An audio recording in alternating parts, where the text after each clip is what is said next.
ढोड़ी पर लोग पड़ल बा कोनो ढोड़ी में चल समय के चोप से घोपता, कोनो ढोड़ी में बियर ढारे लागल, कोनो ढोड़ी में लुधियाना शहर बसा देलस, कोनो ढोड़ी चाट के कबड़ा क देलस, कोनो ढोड़ी में चाय पी के 100 साल जिए लागल। यही अंतर हो गया हमारे भोजपुरी में। पहले के भोजपुरी आज के भोजपुरी में ही अंतर। पहले के भोजपुरी गीत संगीत होखे कि हमार बेटी बहन पूरा घर में बैठ के भोजपुरी गीत सुने के संगे, मेल फीमेल दोनों भोजपुरी के गीत से सुगंध आवे। आज के भोजपुरी गीत से दुर्गंध आवे लगा, अकेले सुने में लाज लागे लगा। लेकिन हमारा समाज भोजपुरी समाज में अनपढ़ लोग भी भोजपुरी गा के चल गए। 40-40 बरस के लौंडा, मेकअप सेकअप के जमाना ना रहे। ए तिवारी बाबा पत्थर पर मुर्दा शंख रगड़ के लोग मुंह पेंट कैले, आ वो लोग जब भोजपुरी गा के चल गए दुनिया से। भोजपुरी गीत भोजपुरी ऐसा गवले लोग की भोजपुरी गीत में धरोहर बनल गीत। आज के भोजपुरी लोग पढ़ल लिखल लोग आवता, 10 दिन में गीत बंगाल के खाड़ी में गिर जाता, पोछी उठा के कोई गला पहनवा नहीं खे देखत। तो कैसे गीत लोग आवत रहे।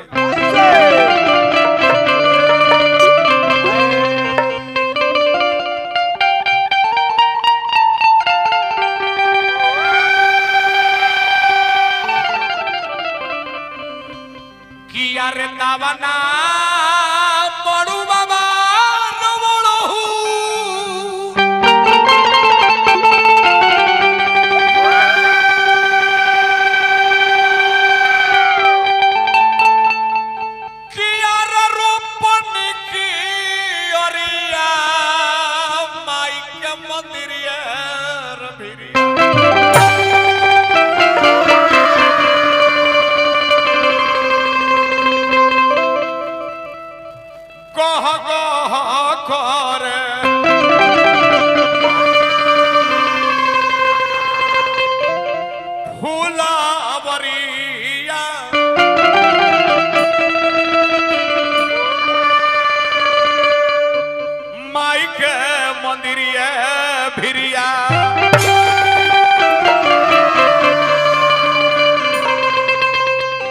कैसे गीत गवात रहे तिवारी बाबा तुम देखब।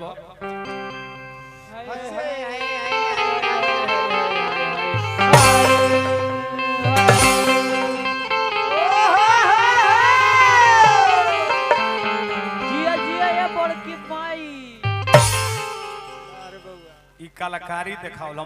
मर्दे के कलाकारी देखावत तो कोई कलाकारी ना हो। मर्द में हारू के कलाकारी दिखा दिलस, लौंडा के कलाकारी दिखा दिलस। गाजाधर भैया, मुकेश बाबा गिरी बाबा, बड़ौदा यूपी बैंक से गिरी बाबा की ओर से, मुकेश गिरी जी की ओर से पुरस्कार गोड़ लगाता नहीं, आशीर्वाद के प्रतीक्षा। एकर नाम कलाकारी हो। कैसे लोग आवे देखा किताबा ना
प्रेमी हमार बड़ भाई हैं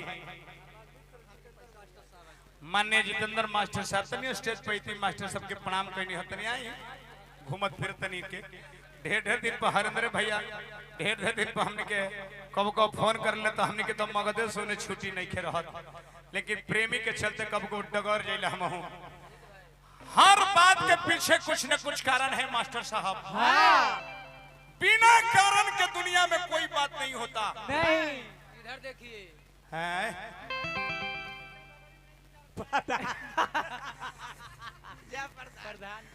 बिना कारण के कोनो बात नहीं खे ना रुआ सबे या जुमल बानी प्रकृति ने बनाया है रात सोने के लिए और आप घर परिवार बाल बच्चा छोड़ के आगे बैठ के देख रहे क्यों कारण है यूट्यूबर भाई वाला इतना चैनल लेके खड़ा बानी का है कारण है हमनी के दूगो व्यस्त दूगो जगह से आइल बन का है पैसा खातिर आउ करने होता पूरा बैल बनी का बाबा बिना कारण के कोनो बात नहीं खे गजानर भैया ऐसे कहे के बाद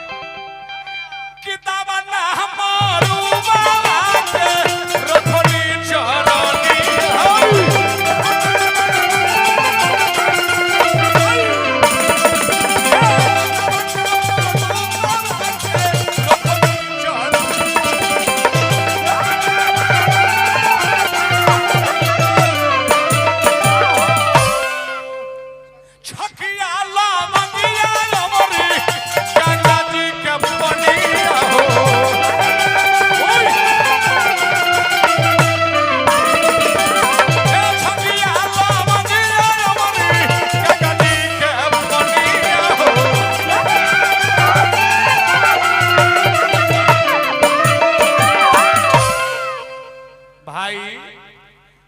हर बात के पीछे कुछ न कुछ कारण है हर समय में हर किस्म के आदमी होत रहो हर समय में अच्छा शिवचंद भैया तनी मंच पर हमरा बहुत दिन के बाद भेटे नहीं शिवचंद भैया बाप रे बाप हम तो चिन्ह में घबरा कोई रहने बड़ी सुंदर कलाकार झारखंड बंगाल में जिनकर नाम के चर्चा भरी हमनी के हाफ पॉइंट पर घूमत रही जाए सिचन भैया के माला से सम्मानित कर पद पत्रिका भगवान परिवार में बनल रही जय हो कहे के भाव आ गई हर युग में हर किस्म के आदमी होला चाचा जी ये तो 40 बरस के माने उम्र वाला के दिखावत रही कलाकारी तिवारी बाबा वो घरी कम उम्र के लोग आदमी रहे कमसीन तो वो लोग गावे तो क्यों ना भाव में गावे देखबा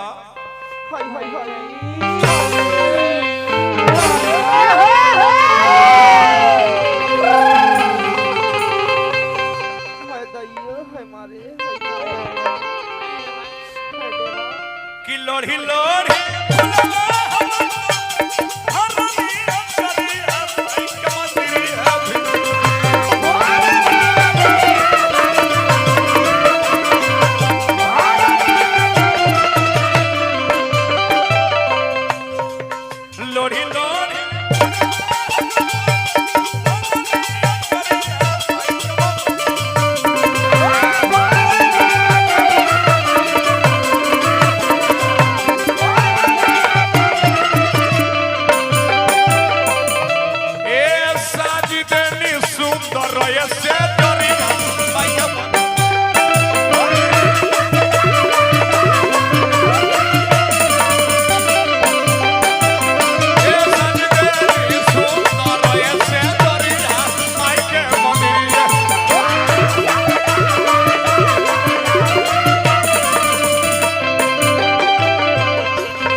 गे माई जही से दिया सुतल मैया अति सुख नितिया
वंदना हो चाहे दूगो वंदना वंदना है चाचा वंदना हम बन करब हनुमान जी के